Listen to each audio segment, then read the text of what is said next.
Colombia has a public side that most people will never see, a side that locals whisper about, tourists accidentally stumble into, and the world often misunderstands. When you watch this in public, people around you might raise an eyebrow, glance at your screen, or even wonder what kind of secrets you're uncovering. Because what you're about to explore goes far beyond the usual travel video. These are the unfiltered, unexpected, and straight-up shocking truths that Colombia doesn't show on postcards. Watch carefully, and maybe not in public. The Colombian places locals warn you not to film in. There are places in Colombia where even the bravest locals won't pull out a phone. Spots wrapped in silence, superstition, and unwritten rules that outsiders only learn when it's already too late. These are the corners where the air feels heavier, where eyes track you from behind windows, and where a simple photo can turn into a dangerous misunderstanding. And as you read this, imagine you're walking through these streets with someone whispering, "Put the camera away, trust me." Some neighborhoods have a reputation that doesn't come from the news. It comes from stories passed between locals like warnings carved into memory. It's not just about crime, it's about territory, respect, and invisible lines outsiders can't see. You step one block too far and suddenly the vibe shifts. Footsteps slow. Conversations lower. People glance at your hands, not your face, checking if you're about to film something you shouldn't. And then you realize, this isn't just a place, it's a code. A code everyone knows but no one explains. There are markets where filming is seen as disrespecting decades-old traditions, almost like stealing a piece of the community's soul. There are alleys where locals tell you, "Don't record here," not because something will happen immediately, but because someone will ask why you did. And there are mountainside barrios where the view is breathtaking, but pulling out a phone is a direct invitation for the wrong attention. You think you're capturing scenery, but someone thinks you're capturing them. Colombia is beauty wrapped in mystery, but mystery wrapped in boundaries. And these boundaries demand more than caution, they demand humility. People say danger has a feeling, a temperature. In these places, it rises like heat from the pavement. You don't hear alarms, but your instincts whisper that filming is not just risky, it's forbidden. So imagine yourself there. Do you record anyway? Do you test the line everyone warns you not to cross? Or do you lower the camera, trust the rumor, and feel the adrenaline of walking through a place where silence is safety? Either way, just reading about these places makes watching this in public feel almost dangerous. As if someone behind you might be peeking over your shoulder, wondering why you're curious about places locals refuse to film. Are you sure you want to keep scrolling? The street foods tourists love. But locals won't eat in public. There's a strange, almost invisible line in many countries. A culinary frontier where tourists roam freely, cameras out, ready to taste the exotic, while locals glance around nervously, pretending they don't see the food stall at all. These are the dishes everyone talks about, but few dare to eat in public. Why?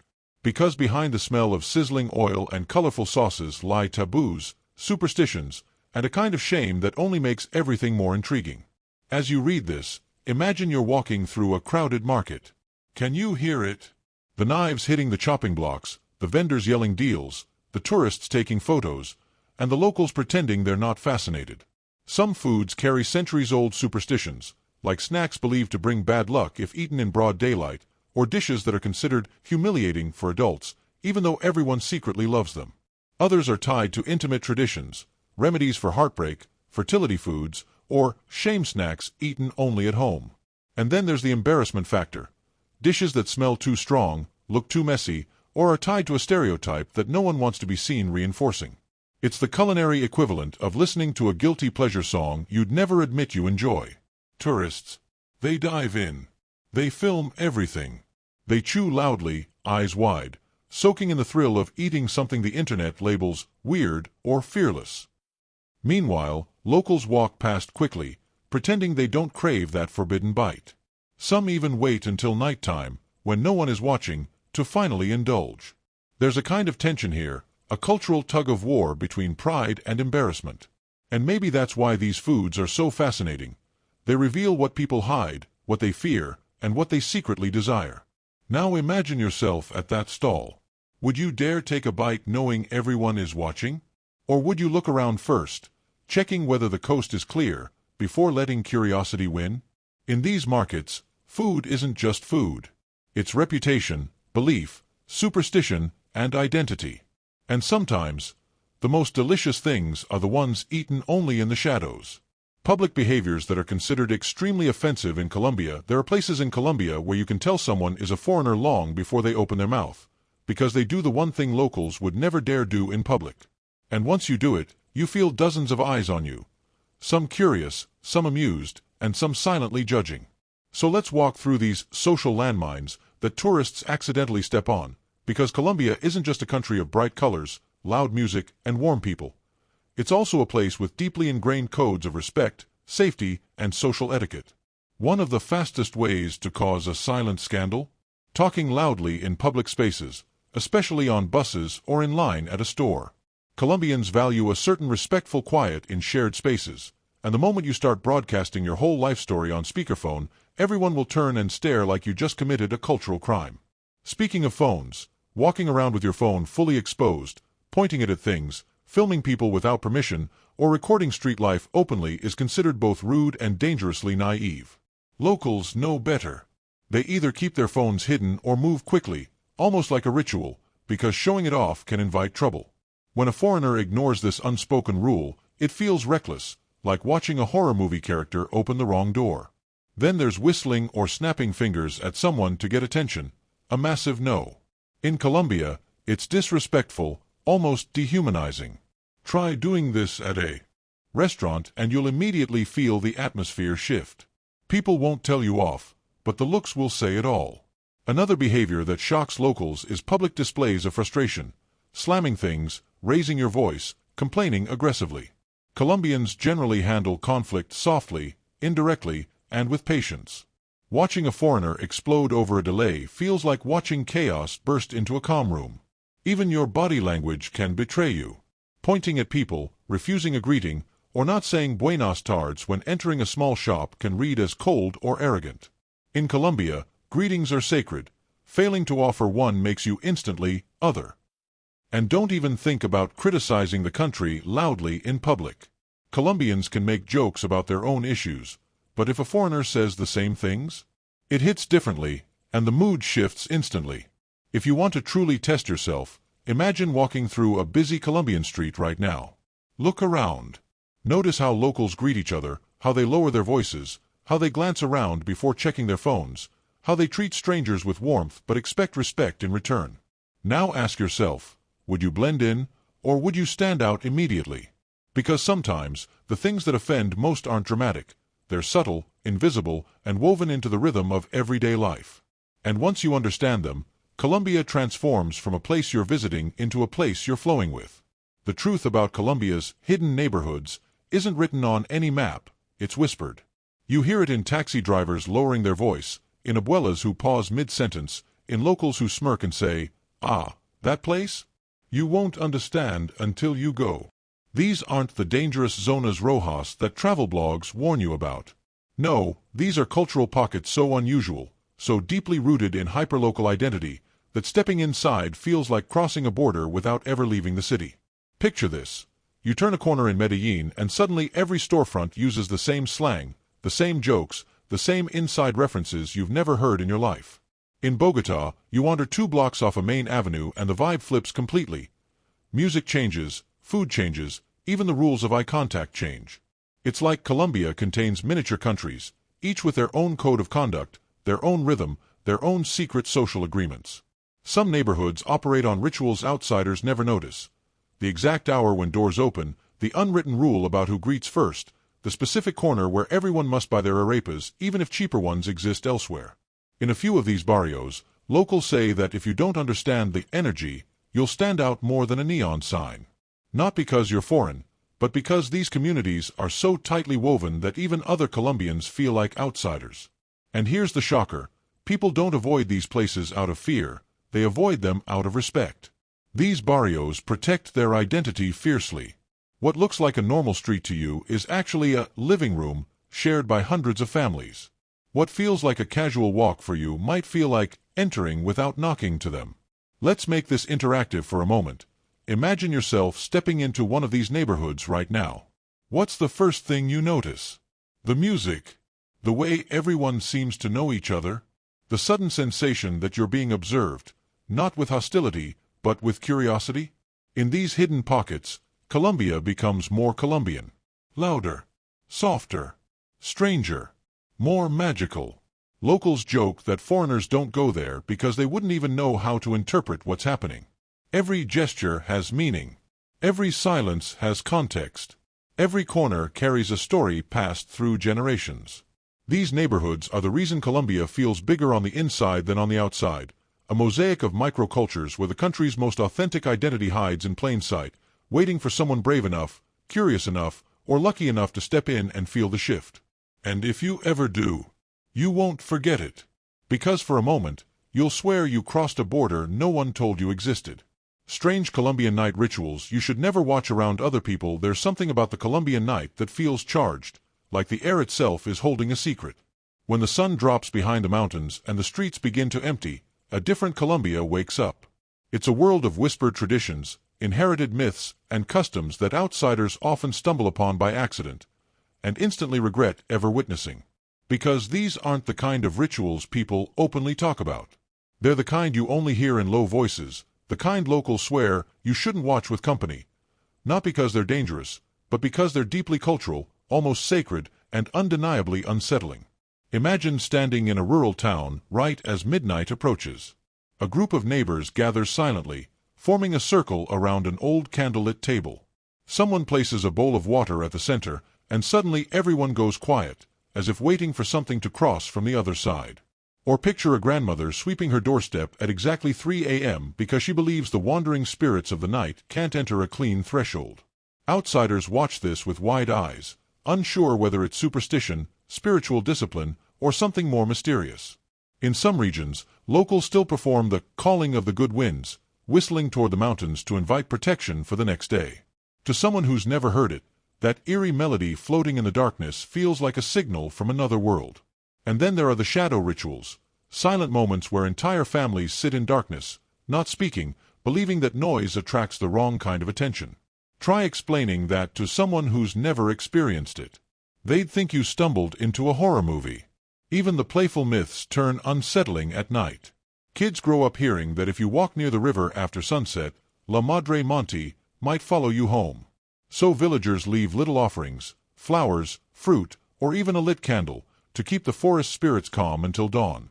It's symbolic, yes, but watching someone place a candle by the water while the jungle hums behind them is the kind of scene that stays in your mind much longer than you expect.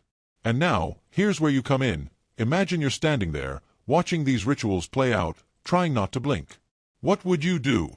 Would you try to understand the meaning behind the silence? Would you join the whistle toward the mountains? Would you dare to look into the bowl of water at midnight, knowing locals believe it can reveal who's thinking of you or who's watching you? Colombia's night rituals aren't meant for everyone, and maybe that's exactly why they feel so magnetic. They blur the line between tradition and myth, between eerie and beautiful. And once you witness them, even for a moment, you'll understand why locals say, some things should never be watched around other people, because you'll never shake the feeling they awaken inside you. Colombian love culture, public signals, gestures, and codes. No one explains Colombian love culture hits you before you even realize it. In the way couples communicate without speaking, in the quick glances that carry entire conversations, and in the rules of PDA that no one ever bothers to explain. If you walk the streets of Bogotá, Medellín, or Cali long enough, you start noticing something strange. Romance in Colombia isn't loud, but it's everywhere, coded, strategic, almost ritualistic. And if you don't understand these signals, you'll miss half of what's happening right in front of you. You might see a couple standing inches apart, not touching, yet their fingers barely brushing with the delicacy of a secret handshake. That tiny gesture. It says, I want you, but not here. Or the opposite. Pairs wrapped so tightly around each other on a park bench it looks like the world around them has dissolved. Public affection isn't exactly taboo, but the context decides whether it's acceptable, romantic, or downright scandalous.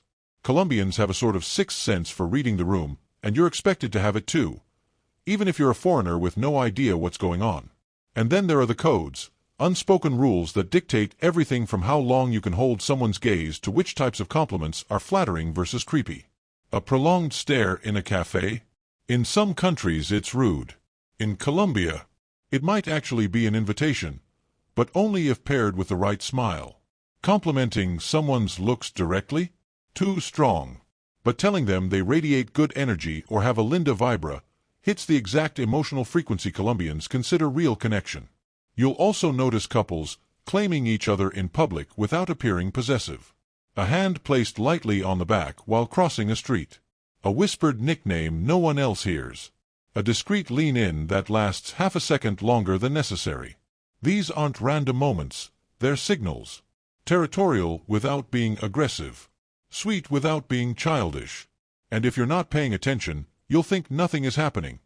Until suddenly you realize everything is happening. Even more confusing for outsiders, Colombians separate romance and intention. Two people might act like a couple in public, laughing close, sharing food, walking arm in arm, yet insist they're just talking. On the flip side, an actual couple might keep things surprisingly low-key outdoors, then explode with affection the second they're somewhere private. It's a dance of appearances, perception, and mutual reading of boundaries. And now imagine yourself in this ecosystem. You're walking through a plaza, watching couples communicate in ways you can't decode. Who's flirting? Who's together? Who's just being friendly? You're basically watching a movie with no subtitles. But once you start noticing the microgestures, the eyebrow lift, the sideways smile, the pause before speaking, suddenly the whole thing becomes a live, interactive puzzle. So here's the question. If you were standing in the middle of a Colombian park right now, watching all these covert signals swirling around you, how many would you actually recognize? And more importantly, would you know when one was directed at you? What Colombians really think when foreigners do these normal things in public. You know that strange moment when you're walking through a foreign country and you're convinced you're acting normal, but everyone around you is staring like you've just broken an ancient rule. Welcome to Colombia, a country where people are warm, expressive, and incredibly observant, and where normal behavior from foreigners can trigger reactions ranging from silent judgment to confused disbelief. Picture this. You're in a plaza, sipping your coffee while walking, rushing through the crowd, wearing your backpack on your chest like a front-mounted shield, maybe talking loudly on speakerphone, behaviors that feel totally innocent. But in Colombia, these tiny actions tell a whole story. And the locals? Oh, they're reading it. Colombians aren't usually confrontational, so their reactions come in micro-expressions: a raised eyebrow, an amused smile, a whispered comment you almost catch. And if you pay attention, you'll notice it, the silent, collective thought of, this foreigner. For example, walking fast everywhere looks like you're nervous or hiding something. Eating while walking. That signals you don't appreciate the moment. Being too loud in restaurants. That screams, I'm not from here. Wearing flip-flops outside the beach. Immediately foreigner-coded. And attempting to speak Spanish loudly, slowly, syllable by syllable, as if the whole street needs to hear your effort. That draws stares, amused, affectionate, sometimes second-hand embarrassment. Then there's the boldness factor. PDA is fine, but certain things cross an invisible line. Overly touchy friendliness, asking personal questions too soon, filming everything without permission, or treating the street like your personal vlog studio. In Colombia, people value warmth, but respectful warmth. There's a rhythm to interactions, a softness. When foreigners jump straight into intense energy, locals feel it instantly. Perhaps the most shocking to Colombians is when foreigners ignore the unspoken social codes. Sitting on the sidewalk, speaking loudly about money, complaining in public, dressing like an adventurer in a safe neighborhood, or acting overly paranoid. Constantly checking pockets, holding backpacks tight, or looking around anxiously. Locals see it and think, relax, you're making it obvious you're not from here. And here's where this turns interactive. If you were standing in a Colombian street right now, which of these subtle mistakes do you think you'd accidentally make? The fast walking, the loud talking, the filming everything, or the classic one, treating every stranger like a potential story for your travel blog? Colombia doesn't judge harshly, but it does notice. And once you learn these unwritten rules, you stop being the foreigner acting weird in public, and start blending into a culture that's vibrant, expressive, and beautifully aware of every detail around it. The hidden symbols on Colombia's streets that outsiders never notice. Most foreigners walk through Colombian streets thinking they're just seeing random graffiti, casual markings on poles, or strange stickers slapped onto doors and sidewalks. But Colombians know better. These symbols aren't random. They're a quiet language, a coded system of warnings, identity, territory, rebellion, and even superstition that most outsiders step over without realizing they're being watched, read, or interpreted. You don't need to be a detective to notice them, you just need to know what to look for. And once you do, the streets stop being neutral ground and suddenly feel alive, whispering things you were never meant to understand. Some markings are territorial codes used by local groups, but not necessarily criminal ones.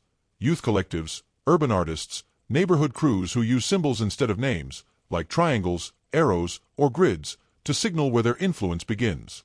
Others are warnings left by residents themselves. Chalk circles near houses that recently had break-in attempts, symbols that neighbors use to alert each other silently without starting panic. Even seniors use their own coded stamps, tiny religious stickers on doors to protect a home from envy or bad spirits, a centuries-old practice that blends Catholicism with folk beliefs. Then there are the graffiti pieces that appear abstract to outsiders but actually tell hyper-local stories. A crown above a name. That means the artist is respected, almost untouchable, in the graffiti world. A labyrinth symbol on a wall? It's not decoration, it's a territorial tag from a crew that doesn't want strangers photographing their blocks. Stickers of certain characters, cats, skulls, comic faces, aren't jokes. They're identifiers for entire underground communities that communicate exclusively through street art. As you read this, imagine walking through a Colombian neighborhood right now. Look at the lamppost on your left. Do you see the small triangle carved into the paint? What if that's not random damage, but a traveler's mark warning others about a flooded road? Look at the faded chalk mark near the door you just passed. What if that was placed there yesterday to tell neighbors someone suspicious was spotted? Look at the sticker of a red cat on a traffic sign. Harmless, or a signature of a crew that's been active for 15 years. Once you start recognizing these symbols, the street stops being just scenery. It becomes a book, coded, layered, alive. And the strangest part? Locals expect outsiders not to understand any of it. Maybe that's why it feels so thrilling, like you've been led into a secret world you definitely weren't supposed to read in public. The Colombian superstitions you should never break in public. Colombia has an entire universe of superstitions that locals follow almost instinctively. Little gestures, money rituals, protective movements, and silent rules that feel harmless in private but become strangely embarrassing when broken in public. It's one of those cultural tapestries that outsiders barely notice, until they suddenly do something forbidden, and everyone around them pauses, stares, or subtly reacts. And the reactions aren't loud or dramatic. They're quiet, sharp, the kind that make you immediately ask yourself, wait, what did I just trigger? Walk through a Colombian plaza and you'll see it. People tapping their pockets when money falls, signaling the air with their hands to clean bad energy, refusing to hand someone salt directly, or stepping around a broom as if it were a landmine. These things are so normal here that breaking them in front of others feels like exposing yourself, like revealing you don't understand how the invisible world works. For example, dropping money in public is not just clumsy, it's spiritually dangerous. There's a reflex action. You touch your wallet or chest to call abundance back, and if you don't, people look at you with a mix of pity and discomfort, as if you just invited financial bad luck in broad daylight. Or take the infamous, don't put your purse on the floor rule. Colombians treat this like a sacred commandment. If you do it in a cafe, you'll see at least one person physically flinch because to them, you're publicly announcing future financial loss. There are also protective gestures that locals execute with absolute seriousness. If someone mentions a tragedy or a bad omen, Colombians instinctively knock on wood, pinch their own elbow, or make a subtle cross motion with their fingers. And doing it wrong, or not doing it at all, becomes a weird moment of social nakedness, as if everyone just realized you're walking around without any spiritual armor. Some superstitions are downright theatrical. Blowing cinnamon at the door for prosperity, sweeping your feet to kick bad luck away, or performing the mal de ojo countergesture if someone compliments a baby too intensely. These actions look absurd to outsiders, but inside Colombia, they are deeply coded behaviors, and breaking them in public is almost like violating an unwritten social contract. So imagine yourself in a Colombian home, store, or street corner. Someone spills salt. A stranger sneezes. A kid trips. A bag touches the ground. A rumor about bad luck circulates. What do you do? If you do nothing, you stand out. If you overreact, you stand out even more. In Colombia, superstitions are less about belief and more about belonging, and every tiny movement becomes a test you didn't know you were taking. And the question is, would you pass? Or would you unknowingly break one of these invisible rules in front of everyone watching? Why some parts of Colombia don't want their culture filmed or shared online. There are corners of Colombia where a camera isn't just an object, it's an intrusion. Not because of crime, danger, or shady activity, but because some communities believe their identity loses something the moment it becomes content. And if you walk into these places with your phone raised, you'll feel it instantly. The sudden drop in conversation, the subtle glance, the quiet reminder that not everything is meant for the internet. Many of these communities carry traditions so old they're practically living time capsules. Rituals performed at dawn, meals cooked in silence because of ancestral beliefs, songs that are never recorded, only inherited. When an outsider tries to film this, locals don't get angry, they get protective. Imagine someone trying to upload your grandmother's sacred family recipe without permission. That's the level of cultural intimacy we're talking about. Some of these neighborhoods also hold a deep sense of collective pride. They don't want outsiders misinterpreting their customs, editing them, mocking them, or turning them into viral spectacle. To them, culture isn't something to be consumed, it's something to be respected. One wrong clip, one misleading caption, and centuries of tradition can be reduced to a meme. So, they guard it, fiercely and quietly. There are even unwritten no-filming zones, created not by law but by cultural agreement. If you walk through certain markets, alleys, or sacred meeting spots, you'll notice no one else is recording. It's an unspoken rule. This stays here. Locals might even invite you to participate, taste something, listen to a story, watch a ceremony, just don't record it. They want you to experience it, not package it. And here's where it gets interesting for you. If you were actually standing there right now, would you respect the boundary, or would the temptation to capture it overpower the moment? These places test you. They make you choose between witnessing something rare or documenting it for strangers online. And if you choose to witness it, even silently, even without your camera, you become part of the story, if only for a moment. Because in these hidden pockets of Colombia, culture isn't preserved by museums or institutions. It's preserved by choice. A choice to keep some secrets sacred, some pride unshown, and some traditions untouched by the world's relentless hunger for content.